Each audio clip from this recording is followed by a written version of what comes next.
Good morning students. आज मैं कक्षा 12वीं का हिंदी का असाइनमेंट के क्वेश्चन आंसर लेके आया हूँ। ये असाइनमेंट थर्ड है जो नवंबर माह में आया है।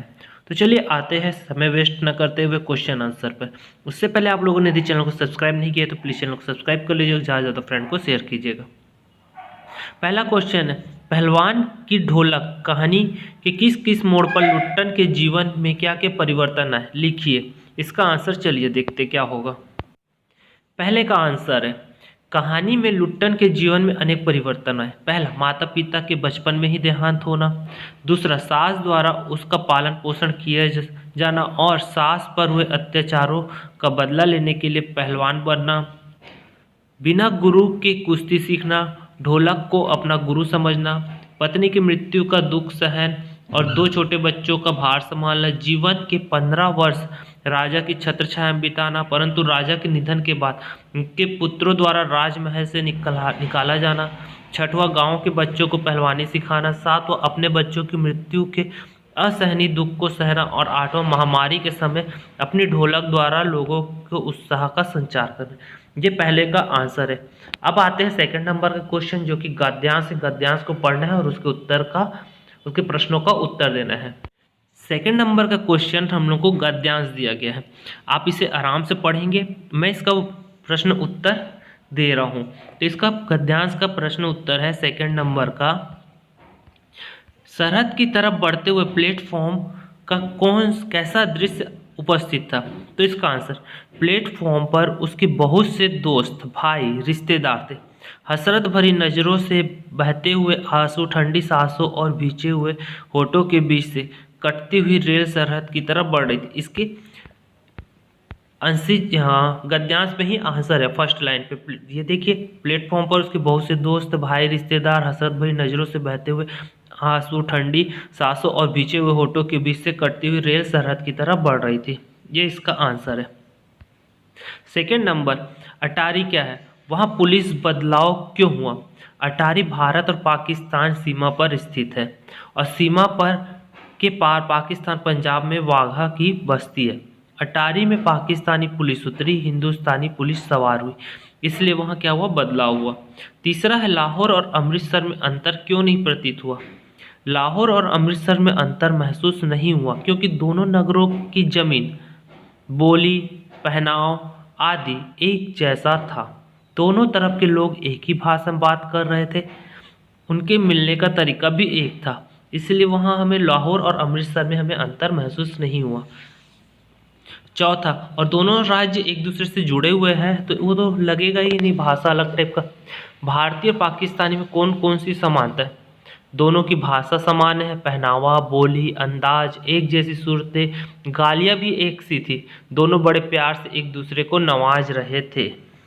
इसका आंसर आपको गद्यांश में यहाँ पास मिल जाएगा, देख लीजिए। ये लास्ट तरफ लिखा हुआ है, लबो लहाज, अंदाजा, गालियाँ एक सी थी, जो दोनों बड़े प्यार से मिल रहे थे।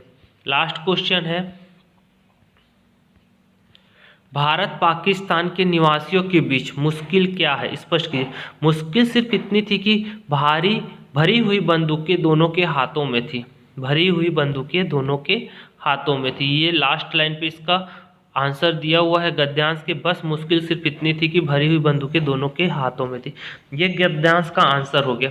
प्रश्न क्रमांक 3 आते हैं। अब प्रश्न क्रमांक 3 में एक कहानी लिखना है, जिसका कहानी का शीर्षक है, यानी बोला गया है कि किसान, उसका बेटा किसान धीरे धीरे घर की तरफ आ रहा है। किसान माँ को बताता है कि उसे अच्छी नौकरी मिल गई। इसके आगे आपको कहानी लिखना है। ये पार्ट से रिलेटेड कहानी से आप लोग कंप्लीट कर लेंगे। चलिए आते चौथे नंबर के क्वेश्चन पे।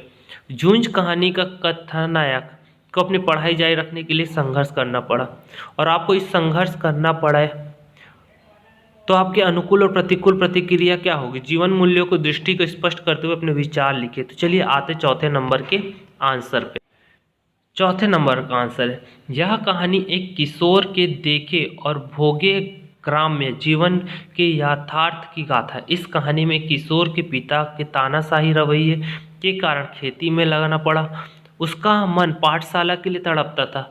वह परिस्थितियों से जूझता है। वह एक किशोर को देख और भोगे हुए अवाई जीवन खुरदुरे यथार्थ और परिवेश को विश्वसनीय ढंग से प्रतिबिंब भी करता है।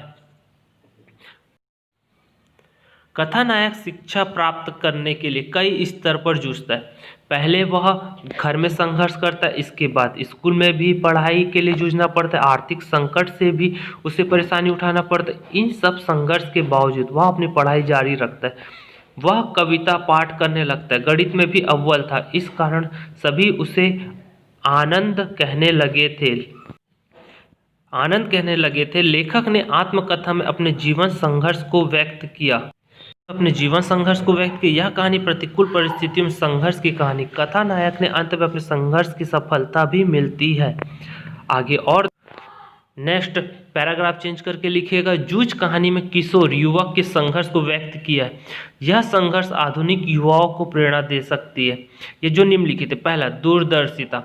कहानी का नायक आनंद दूरदर्शी, वह किशोर अवस्था में ही पढ़ाई का महत्व को समझ गया था।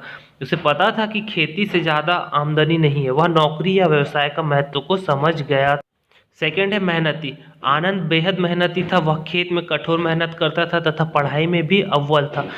यह प्रेरणा नए युवक ले सकते हैं।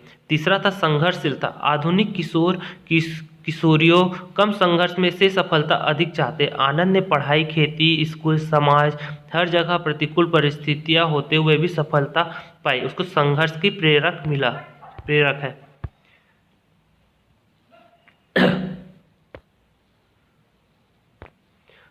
चौथा अभ्यास। आनंद पढ़ाई में बेहद ध्यान देता था। कविता का अभ्यास वह भैंस की पीठ पर, पत्थर पर, खेतों में हर जगह करता था। गणित में भी वह बेहद होशियार था। नए विद्यार्थी अभ्यास का पाठ ले सकते हैं।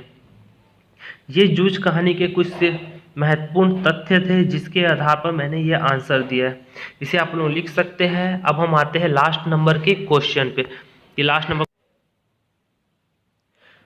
अतिशय मोह भी क्या त्रास का कारण है? माँ का दूध छूटने का कष्ट जैसे एक जरूरी कष्ट है, वैसे ही कुछ और जरूरी कष्ट की सूची को बनाइए और लिखिए। इसके 5वें नंबर का आंसर, अतिशय मोह भी त्रास का कारण है। जिस प्रकार बच्चों को माँ के दूध के अति मोह होता है परंतु एक उसके छूटने पर कष्ट होता है, उसी प्रकार मनुष्य के जीवन में मोह से जुड़ी चीज़ों के छूटने का दर्द झेलना पड़ता है। जैसे बेटी को मायके का मोह छोड़कर ससुराल जाना पड़ता है, सिपाही को परिवार को छोड़कर जंग के लिए जाना पड़ता है, कई बार शिक्षा एवं व्यवसाय के लिए घर से दूर जाना पड़ता है।